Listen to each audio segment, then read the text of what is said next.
What exactly is Daredevil Born Again? A reboot? A sequel? A soft revival wrapped in nostalgia? The answer isn't just complicated, it's deliberately unclear. And that's exactly what makes this series so fascinating and frustrating at the same time. 2 episodes in and we're already asking, can a show really stand on its own if half of its soul lives in the past? And do you need to have watched Daredevil on Netflix to truly understand what's going on? This video dives into Daredevil Born Again, the latest Disney Plus entry that's trying to bridge the gap between a beloved legacy and a fresh start. Spoiler alert for the first 2 episodes of Daredevil Born Again. If you haven't watched them yet, you've been warned. It opens with familiar faces, Matt, Karen, Foggy, even Bullseye, and it pretends to pick up where Season 3 left off. Until it doesn't. Foggy dies within 10 minutes. Then, a sudden time skip. And just like that, the emotional and narrative tone changes completely. What follows is a very different story. New characters, new settings, and a Daredevil who's no longer quite himself. So what is this show really trying to be? Can new viewers jump in without missing a beat? Or is this just Season 4 in disguise, without the name? Let's unpack this complex reboot and find out if Daredevil Born Again is truly worth your time. Let's start with the structure of this show, because right now, it feels like it wants to have it both ways. Be a fresh start for new viewers, and at the same time, serve as a continuation of the Netflix series. The result? A weird in-between that leaves both camps a little unsatisfied. The first few minutes, almost comforting. We see Matt Murdock, Karen Page, Foggy Nelson, same actors, same vibes. It feels like Season 4 is finally here, just under a different name. The villain? Bullseye, aka Benjamin Poindexter, straight from the Netflix cliffhanger. There's tension, emotional weight, the feeling we're finally picking up where we left off. But then, it flips. Out of nowhere, Bullseye kills Foggy, 10 minutes in, gone. And that's when things start to unravel. We fast forward a year. Matt's retired the Daredevil suit. Karen's in San Francisco.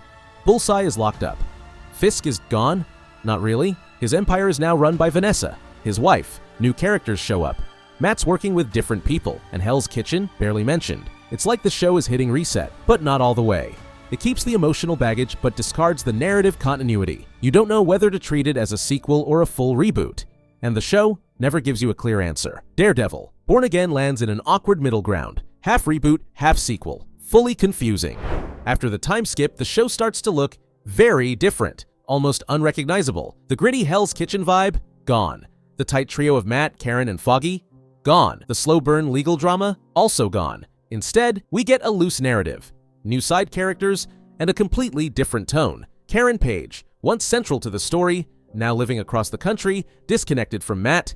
And Foggy, we already know. His sudden exit cuts right through the core dynamic of the original cast. That emotional weight, replaced by newcomers who haven't yet earned our investment. Hell's Kitchen itself barely appears, stripping the series of its iconic sense of place. Rather than building up familiar enemies or continuing plot lines, the show introduces fresh characters, new relationships, and events that feel detached from previous seasons.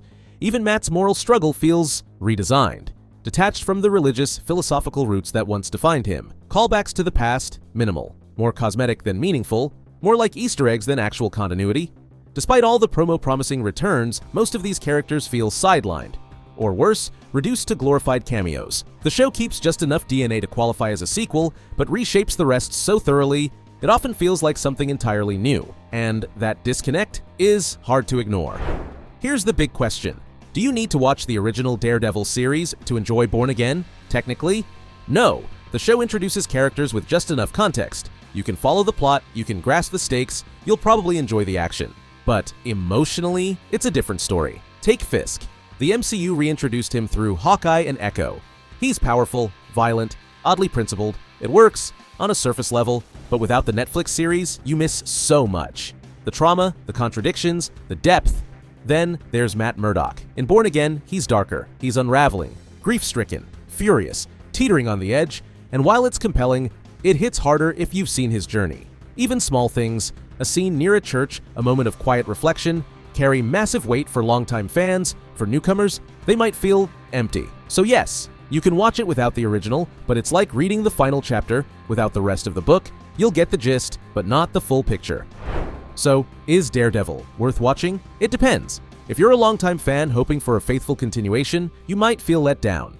If you're new, the ride is smoother, but you'll also miss the depth. That said, There's promise. There are bold swings, emotional moments, and real potential. It's not bad TV, it's just uneven.